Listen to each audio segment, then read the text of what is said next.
नमस्कार, स्वागत है आप सभी का। आप देख रहे हैं एनएमएफ न्यूज। आपके साथ मैं हूं नमता चौधरी। भारत के प्रधानमंत्री नरेंद्र मोदी एससीओ समिट में हिस्सा लेने के लिए हाल ही में चीन पहुंचे थे। यहां पर उनकी मुलाकात चीनी राष्ट्रपति शी जिनपिंग से हुई थी। ये तस्वीरें उसी दौरान की हैं जो आप देख रहे हैं।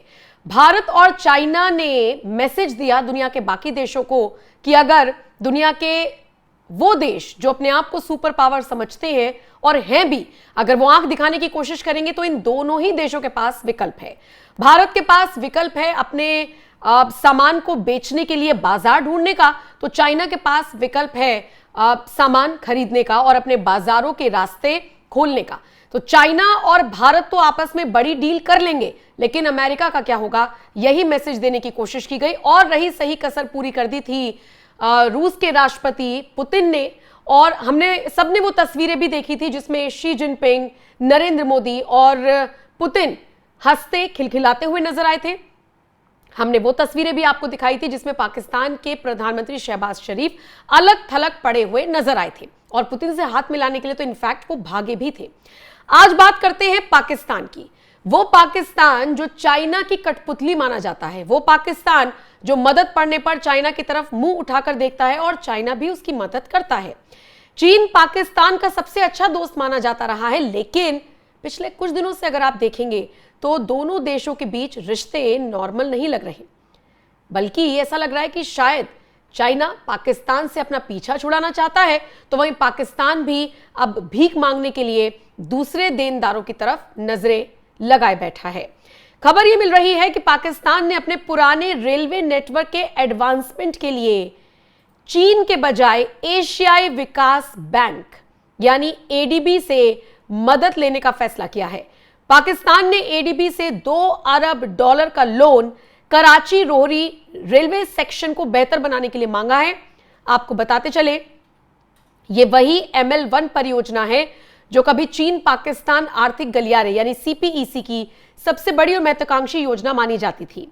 अब सवाल उठता है कि चाइना की तरफ से पहले से ही कदम पीछे क्यों खींचे जा रहे थे और अब पाकिस्तान को भी ऐसा क्यों लगा कि चाइना उसके पाले में आने वाला नहीं है, इसीलिए अपनी बेइज्जती कराने से अच्छा है कहीं और से भीख मांग लो। दरअसल चीन का इस परियोजना से पीछे हटना ये कोई नया नहीं है, बल्कि पाकिस्तान की जिस तरीके की आर्थिक स्थिति है वो कहीं ना कहीं चीन ही नहीं, कई और देशों की चिंताओं को भी उजागर करता है। कई तरह की अटकलें लगाई जा रही हैं कि आखिर चीन ने पाकिस्तान के प्रोजेक्ट से अपने हाथ पीछे क्यों खींचे। ये कोई अचानक से लिया गया फैसला नहीं है। माना जा रहा है कि पाकिस्तान चूंकि लगातार कमजोर हो रहा है, उसकी आर्थिक स्थिति खराब हो रही है, कर्ज चुकाने की उसकी औकात नहीं बची है, ऐसे में चाइना को मुसीबतों का सामना करना पड़ सकता था। चाइना पहले से ही पाकिस्तान में अरबों डॉलर का निवेश कर चुका है, वो पैसा तो वापस आ नहीं रहा और पैसा चीन पाकिस्तान को क्यों देगा। ऐसे में चीन ने अपनी अर्थव्यवस्था के दबाव को देखते हुए यह प्लान बनाया कि ज्यादा ऐसा कोई कदम नहीं उठाते हैं जिसमें रिस्क हो, और इसीलिए उसने पाकिस्तान की मदद करने के बजाय या पाकिस्तान के साथ डील करने के बजाय अपने कदम पीछे खींच लिए हैं। आपको बताते चले, अब ये जो कदम चाइना की तरफ से पीछे खींचे गए हैं, इसके पीछे कई लॉजिक्स बताए जा रहे हैं। इनमें से एक लॉजिक ये भी है कि चूंकि चाइना एक मैसेज देने की कोशिश कर रहा है पूरी दुनिया को कि हम भारत के साथ हैं। आपने देखा एससीओ समिट में नरेंद्र मोदी और शी जिनपिंग के बीच जब मुलाकात हुई तो कई मुद्दों पर चर्चा हुई। इनमें से एक मुद्दा यह भी था कि आतंकवाद के खिलाफ आपको भी आगे आना होगा और हमारे साथ खड़ा होना होगा। वैश्विक मंच पर आपको यह मैसेज देना होगा, एक इंटरनेशनल लेवल पर आपको यह मैसेज देना होगा कि आप भी आतंकवाद के खिलाफ हैं। और उसके बाद फिर नरेंद्र मोदी की तरफ से शी जिनपिंग को भारत आने का न्योता भी दिया गया था। अब कुल मिलाकर देखा जाए तो ये जो एससीओ समिट हुआ, जिसमें कई साल बाद नरेंद्र मोदी की और शी जिनपिंग की आमने सामने की मुलाकात हुई, ऐसे वक्त में मुलाकात हुई जब भारत और चाइना के बीच के संबंध पिछले कुछ वक्त से तनावपूर्ण चल रहे थे, तो माना यह गया कि चूंकि इनका कॉमन दुश्मन एक ही है, वो है अमेरिका, और अमेरिका टैरिफ दोनों देशों के ऊपर खेल रहा था, तो यह मैसेज देने की कोशिश की गई। लेकिन भारत ने यहां पर बहुत ज्यादा होशियारी दिखाई। भारत ने सोचा अंतर्राष्ट्रीय मंच है, क्यों ना इस मंच से उस मुद्दे को भी उठाया जाए जिससे हम त्रस्त हैं, यानी पाकिस्तान की आतंकवाद वाली पॉलिसी पर, जिसे भारत अब किसी भी कीमत पर बर्दाश्त करने के मूड में नहीं है। इसीलिए जब डेलीगेशंस भेजे गए थे दुनिया के कई देशों में, तो भी पाकिस्तान को बेनकाब करने की कोशिश की गई थी। और अब जब ये एससीओ समिट हुआ तो भले ही वहां पर पाकिस्तान के प्रधानमंत्री मौजूद थे, लेकिन देश के प्रधानमंत्री नरेंद्र मोदी ने शी जिनपिंग से साफ कहा कि आप आतंकवाद के मुद्दे पर हमारे साथ आइए, और शी जिनपिंग ने उन्हें भरोसा दिलाया कि हम आपके साथ ही हैं। अब आतंकवाद के खिलाफ कई देश आगे आकर लड़ने की फिराक में हैं, लेकिन इन सब के बीच ये जो RIC मंडली बन रही है, यानी रशिया, इंडिया, चाइना, ये जो मंडली बन रही है, ये कहीं ना कहीं अमेरिका के साथ साथ पाकिस्तान को भी मुंहतोड़ जवाब देने के लिए काफी है। एक तस्वीर हमने वो भी देखी जिसमें शहबाज शरीफ पुतिन के पीछे पीछे दौड़े कि भाई काश वो उनसे हाथ मिला सकते। शहबाज शरीफ की यहां पर बात हो रही है, जो पुतिन के पीछे पीछे दौड़ते हैं कि भाई हाथ अगर वो मिला सकते, लेकिन बाद में दौड़ कर गए तो हाथ मिला लिया। फिर एक और वीडियो वायरल है जिसमें वो पुतिन से कह रहे हैं कि आपके भारत के साथ अच्छे रिश्ते हैं, मुझे इससे कोई प्रॉब्लम नहीं है, लेकिन आपको हमारे साथ भी अच्छे रिश्ते रखने चाहिए। और पुतिन उनकी बातों पर हंसते मुस्कुराते हुए नजर आ रहे हैं।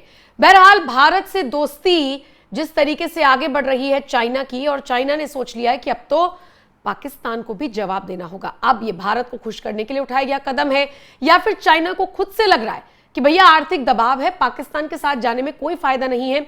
ये तो वक्त ही बताएगा, क्योंकि आने वाले वक्त में और तस्वीरें साफ हो जाएंगी। लेकिन यहां पर मैं आपको कुछ और चीजें बता देती हूं कि ADB का रोल बढ़ने का मतलब क्या है। ADB यानी एशियाई डेवलपमेंट बैंक या एशियाई विकास बैंक भी जिसे आप कह रहे हैं, इसका रोल बढ़ने का मतलब है कि पाकिस्तान अब केवल चीन पर निर्भर नहीं रहना चाहता। सूत्रों के मुताबिक पाकिस्तान ने इस कदम से पहले चीन से सहमति ली थी ताकि रिश्तों में खटास ना आए। खबर तो यह भी है कि पाकिस्तानी सेना प्रमुख आसिम मुनीर ने कहा है कि हम एक दोस्त के लिए दूसरे दोस्त की बलि नहीं चढ़ाएंगे। वहीं अमेरिका भी पाकिस्तान की रेको दिक में रुचि दिखा रहा है। रेको दिक खदान है वहां पर, और ML1 की भी अहमियत है। आपको बताते चले, बलूचिस्तान की रेको दिक तांबा और सोने की खदान पाकिस्तान की अर्थव्यवस्था के लिए निर्णायक साबित हो सकती है, और इसमें अमेरिका ने भी दिलचस्पी दिखाई है। संकेत मिलता है कि पाकिस्तान अब बहुआयामी विदेशी नीति की ओर बढ़ रहा है, जिसमें चीन, अमेरिका और बहुपक्षीय संस्था यानी ADB, IMF सब शामिल होंगे। अब देखने वाली बात होगी कैसे पाकिस्तान अपने रास्तों को आगे बढ़ाएगा। लेकिन यहां पर आपको एक और चीज का ध्यान रखना होगा कि CPEC का भविष्य क्या है, या पाकिस्तान की रणनीति क्या है। 2015 से 19 के बीच CPEC के तहत कई हाईवे, बिजली संयंत्र और बंदरगाह बने, लेकिन 2022 के बाद से डेवलपमेंट कम हो गया, धीरे हो गया, स्लो हो गया। चीनी बिजली उत्पादकों को बकाया भुगतान की समस्या का सामना करना पड़ रहा है। ML1 जैसे बड़ी परियोजना से चीन का हटना इसी सुस्ती को दिखाता है और स्पष्ट करता है। लेकिन अब जब ADB की एंट्री होगी तो देखने वाली बात होगी कि CPEC के लिए दिक्कत होती है, या फिर चीन धीरे धीरे अपने प्लान को आगे एग्जीक्यूट करता है। फिलहाल तो आप इतना मानकर चलिए कि भारत की एंट्री से चाइना ने कम से कम ये तो मैसेज देने की कोशिश की है कि वो हमारे साथ है हर मुद्दे पर, और अब रही सही कसर पूरी कर दी चीन से अपनी डील को पीछे खींचकर। अब देखने वाली बात यह होगी कि अंतर्राष्ट्रीय स्तर पर इसका किस तरीके से असर पड़ता है। फिलहाल इस खबर पर आपका क्या कुछ कहना है, आप अपनी राय कमेंट कर जरूर बताएं।